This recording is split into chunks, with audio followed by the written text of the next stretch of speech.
राधे कृष्ण मित्रों। बड़े से बड़े घर में, छोटे से छोटे घर में या मिडिल क्लास फैमिली में एक चीज़ कॉमन होती है। वो क्या है? प्लास्टिक की कुर्सी और टेबल। उसके हम सारे डिजाइन जाकर खुद पसंद करके लेकर बाजार से आते हैं, लेकिन कभी उसके डिजाइन पे हम लोगों ने ध्यान नहीं दिया है कि उसमें इतने होल्स क्यों होते हैं, छेद क्यों होते हैं। किसी में एक, किसी में ज़्यादा, लेकिन होते हैं। मुझे यकीन है कि इस बात पे आपने कभी गौर नहीं किया होगा।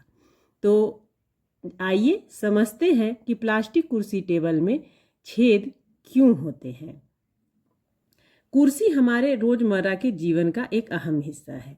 चाहे घर हो या दफ्तर, स्कूल, दुकान, कोई कार्यक्रम, हर जगह बैठने के लिए सबसे आसान विकल्प कुछ है तो प्लास्टिक की कुर्सी है। हल्की, सस्ती, टिकाऊ और आसानी से इधर से उधर ले जाने के कारण यह दुनिया की सबसे लोकप्रिय फर्नीचर वस्तुओं में गिनी जाती है। हालांकि इस ज़्यादातर प्लास्टिक कुर्सियों की पीठ पर कुछ छेद बने होते हैं।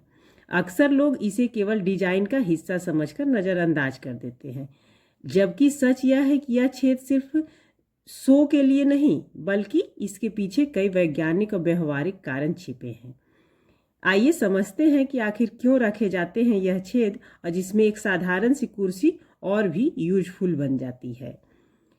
प्लास्टिक कुर्सी की सबसे बड़ी खासियत यह है कि इन्हें एक के ऊपर एक रखकर स्टोर किया जाता है, लेकिन जब कुर्सियां एक के ऊपर एक रखी जाती हैं तो उनके बीच की हवा फंस जाती है। इस वजह से वे एक दूसरे से चिपक जाती हैं और उन्हें अलग करने में काफ़ी मशक्क़त करनी पड़ती है।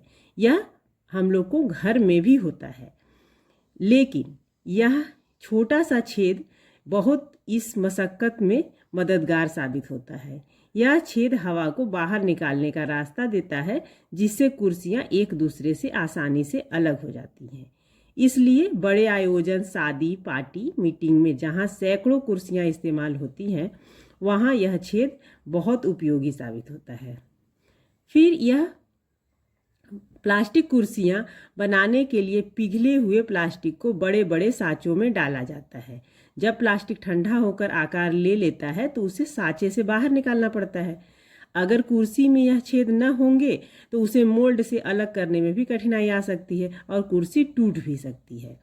छेद की वजह से मोल्ड से कुर्सी निकालना आसान हो जाता है और प्रोडक्शन प्रोसेस तेज और सुरक्षित रहती है। यानी यह छेद न सिर्फ डिजाइन का हिस्सा है, बल्कि मेकिंग का एक जरूरी फैक्ट भी है।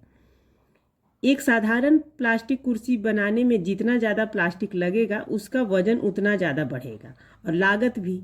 लेकिन उसके पीठ तरफ एक छोटा सा छेद कुल प्लास्टिक की खपत को थोड़ा कम कर देता है। देखने में यह बचत मामूली लग सकती है, लेकिन जब लाखों कुर्सियां एक साथ बनती हैं तो यह छोटा अंतर उत्पादन लागत को काफ़ी हद तक घटा देता है। साथ ही वजन हल्का होने से कुर्सियां उठाने ले जाने में भी आसान रहती हैं। यही वजह है कि प्लास्टिक कुर्सी हर जगह पर आराम से इस्तेमाल की जाती है।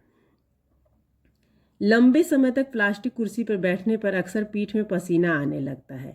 इसका कारण हवा का न पहुंचना होता है। कुर्सी की पीठ पर जब बने इस छेद से हवा का फ्लो बना रहता है, तो जिसे बैठने वाला ज़्यादा आराम महसूस करता है। वीडियो में बने रहिएगा, यह जानकारी आपको ज़रूर अच्छी लग रही होगी। चलिए, यानी यह छेद सिर्फ निर्माण और स्टोरेज के लिए नहीं, बल्कि उपयोगकर्ता की सुविधा के लिए भी बेहद ज़रूरी है।